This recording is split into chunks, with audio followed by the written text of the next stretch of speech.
Je voudrais remercier d'abord la famille de Gabriel qui est là parmi nous et qui vous dira quelques mots. Remercier également les jeunes bondinois, Cyrine, Kaola, Mehmet, et puis un moins jeune, Ricardo, qui ont, avec la famille, décidé d'organiser ce rassemblement.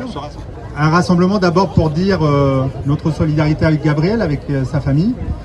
C'est un Bondinois de 14 ans qui a été dans la nuit du 25 au 26 mai interpellé et qui a fini aux urgences. Rien ne justifie que dans notre pays, un enfant, parce qu'il s'agit d'un enfant, finisse tabassé aux urgences et qu'il doit faire aujourd'hui l'objet d'opérations chirurgicales. Voilà, c'est une indignation forte, une indignation générale que nous partageons. Il serait sain qu'on cesse de regarder uniquement les États-Unis pour s'indigner en fait de ce que peut faire la police nord-américaine contre les hommes noirs, les hommes racisés. Il faut dire qu'en France, il y a également, depuis des dizaines d'années, des actes de violence qui sont commis à l'égard des hommes noirs, des hommes arabes, des jeunes racisés, et que cette situation est insupportable. C'est insupportable parce que nous sommes le département, pendant la crise sanitaire, qui a été le plus contrôlé. C'est en Seine-Saint-Denis qu'il y a eu le plus d'amendes pour non-respect de confinement. Et c'est aussi le département où il y a eu le nombre le plus important de morts, la surmortalité la plus importante. C'est aussi un département qui est aujourd'hui en désert médical. C'est un département où on a des phénomènes de famine. À Bondy même, on a des familles aujourd'hui qui n'ont pas de quoi manger. On est un département où l'État se retire et la seule présence finalement que l'on constate de la part de l'État, c'est une présence répressive, une présence violente, et cette situation doit cesser. On doit dire ensemble, ici à Bondy, ailleurs, demain aux côtés d'Assa Traoré, on doit dire basta, halte, halte aux violences policières, c'est intolérable, ça ne peut pas exister dans une république démocratique. Je voudrais donner la parole à Chérif, qui est le frère de Gabriel. Sylvie prendra également la parole, qui est une amie de la famille et qui, depuis cette interpellation violente, a été aux côtés de Gabriel, de Chérif, de la maman. Tout ça en présence de l'avocat de Gabriel, qui est à nos côtés également. Et puis, celles et ceux qui sont présents ici au titre d'associations, comme la Ligue des droits de l'homme de Bondy, prendront les paroles, et puis également les élus, des élus nationaux. Je voudrais remercier Esther Benbassa qui est là, sénatrice Europe Écologie Les Verts, Éric Coquerel qui va bientôt arriver, qui est député du département de Seine-Saint-Denis, Sabine Rubin qui est ici représentée également, les élus locaux, Madame Métayer, Monsieur Amoury. C'est une réunion de solidarité à l'égard de la famille. Donc je cède la parole à Chérif pour qu'il nous parle de Gabriel et de la demande de justice de la famille. Bonjour à tout le monde. Bonjour à tous. Tout d'abord, je vous remercie tous autant que vous êtes ici. Je vous remercie tous autant que vous êtes ici. Même moi, aujourd'hui, je suis encore choqué. Qu'est-ce qui s'est passé avec mon petit frère 14 ans, 40 kilos, tout mouillé. On est encore sous le choc. Hein. Ça peut arriver aujourd'hui à des autres enfants aussi. Et stop à la violence. C'est inadmissible. Merci tous autant que vous êtes ici. Merci Chérif. Je pense que je peux me faire le porte-voix de celles et ceux qui sont ici aujourd'hui, mais également de l'ensemble des Bondinois. Je pense que vous pouvez compter à la fois sur le soutien de la population, des associations et de l'ensemble des élus. Ça me paraît être une réaction légitime et unanime. En tout cas, nous le souhaitons. Je voudrais également saluer la présence de Vikash Dorasso, qui est un ancien international de football et qui est un militant contre les discriminations de longue date, qui est aussi parmi nous et qui nous dira également un mot tout à l'heure. J'appelle celle ou celui qui prendra la parole au nom de la LDH.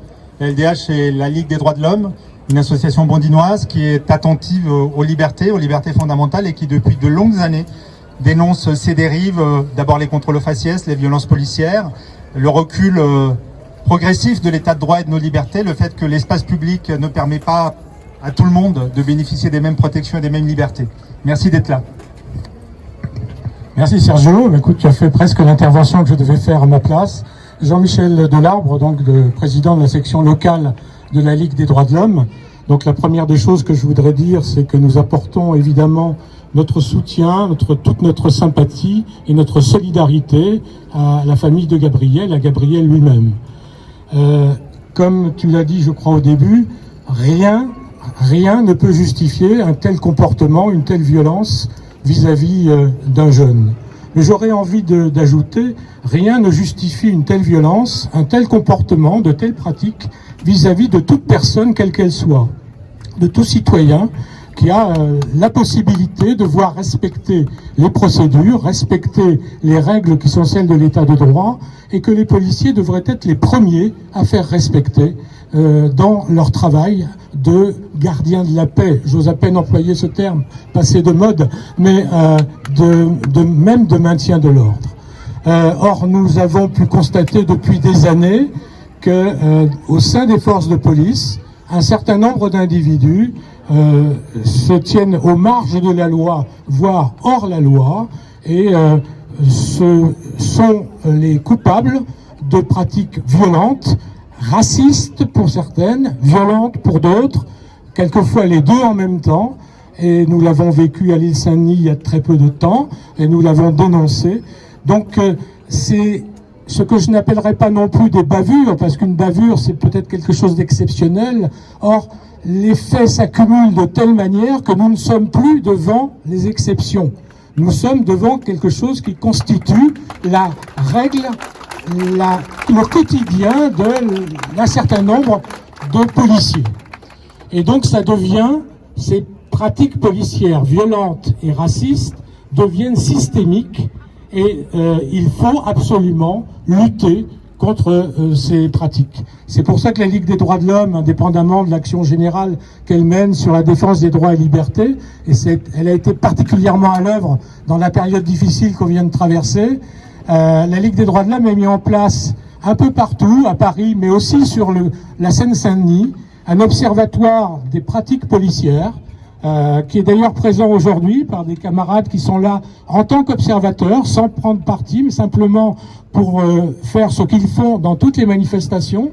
Ils l'ont fait samedi lors de la marche des solidarités, par exemple, pour témoigner de ce qui se passe, de la pratique des forces de police et des scandales éventuels que nous pouvons dénoncer.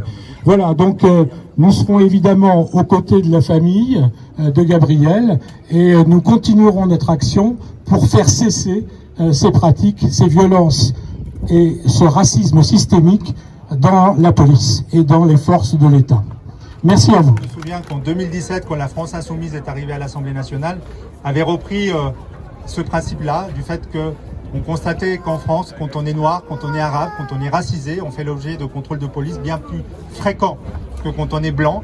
Et il y a des gens qui s'offusquent aujourd'hui quand on affirme qu'être blanc, c'est une forme de privilège dans l'espace public, qu'on ne fait pas l'objet des mêmes contrôles ou des mêmes violences. Voilà, c'est une transition pour présenter un député, comme je l'ai dit tout à l'heure, qui a toujours été aux côtés des victimes, qui a toujours dénoncé les violences et qui fait un travail formidable à l'Assemblée. Il s'agit d'Éric Coquerel, qui est député de la France Insoumise du département. Éric. Merci Sergio. Il y a aussi Daniel Obono qui est là, qui est avec moi, député France Insoumise. D'abord, je voulais saluer la famille de Gabriel et Gabriel lui-même. Je vois les photos, c'est absolument terrible, quoi. Moi, j'avais pas vu les photos. 14 ans, quoi. Enfin, 14 ans se retrouver dans cette situation-là. Je ne sais pas ce qu'a fait Gabriel, je ne sais pas quels sont les faits, mais enfin, est-ce que vous imaginez la disproportion de la violence utilisée pour qu'un gamin de 14 ans se retrouve avec le risque de perdre un œil? C'est quelque chose qui n'est pas supportable. Et ce qui n'est pas supportable, c'est ce qui vient d'être dit. C'est que ça suffit, quoi. Ça suffit ce qui est en train de se passer dans ce pays. Tout à l'heure, on a dit, on n'est quand même pas aux États-Unis. Bah, malheureusement, très franchement, on s'en rapproche. On s'en rapproche. Parce que moi, j'ai à regretter une chose. Combien de fois j'ai à me mobiliser pour demander justice pour un tel, pour Adama, pour Ibrahima, pour Steve, etc., etc. tous ceux qui ont été victimes, effectivement, de violences policières disproportionnées et de discrimination raciste. Mais le problème, c'est qu'on ne demande pas d'accuser toute la police. On demande justement que les policiers républicains n'aient pas peur de se taire. Et quand le gouvernement envoie comme message qu'en réalité, il n'y a pas de problème systémique dans la police, je pense qu'il désespère toujours plus ceux dans la police qui se taisent parce qu'ils ont peur de l'attitude d'un tel ou un tel. C'est ça qui est en train de se passer. C'est un message absolument terrible pour ceux qui pensent qu'une police républicaine, c'est nécessaire. Donc pour toutes ces raisons, je souhaitais être là aujourd'hui, mais avant tout pour espérer que Gabriel se sorte sans trop de pépins de cette affaire et qu'on connaisse la vérité. Vérité pour Gabriel.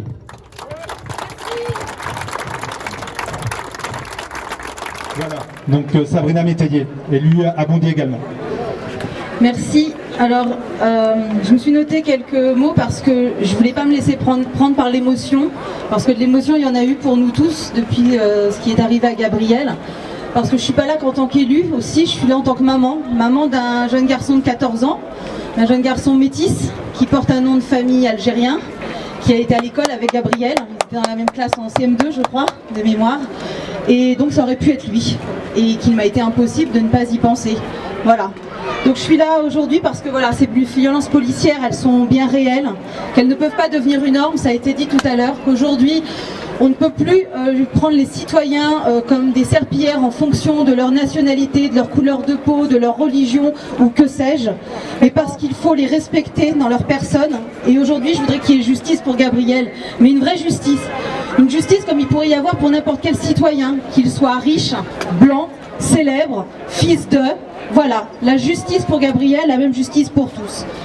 Alors, ça a été dit tout à l'heure, quand on parle de violence conjugale, on ne dit pas que tous les hommes sont violents. Quand on parle de violence policière, on ne dit pas que tous les policiers sont violents. Sauf qu'aujourd'hui, il y a une vraie réalité. Et la réalité, c'est qu'on a des policiers, des gendarmes, qui ne respectent plus le cadre légal de l'usage de la force. Et ça, aujourd'hui, c'est plus tolérable, très clairement. Donc, comment je peux m'expliquer aujourd'hui?